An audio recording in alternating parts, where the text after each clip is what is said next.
As Idalia made landfall Wednesday morning, the Florida Big Bend area took a direct hit, bringing destruction in the form of wind and surge. Cedar Keys took on that surge with water rising up to 10 feet. Many say this was worse than past hurricanes. Hermine was the last big one that flooded in here in 2016. Now, there are parts of the island that absolutely got more surge this time around and others that may be about the same. In any case, I mean, we're just a small island, and when we have surge that comes in, it's meaningful. Residents returned Thursday for cleanup, not only battling mud and debris, but the heat, with temperatures in the 90s.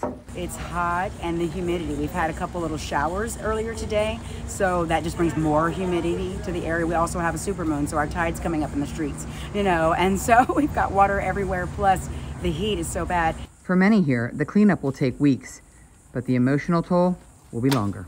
Reporting for AccuWeather in Cedar Keys, Florida, I'm Trisha Gates.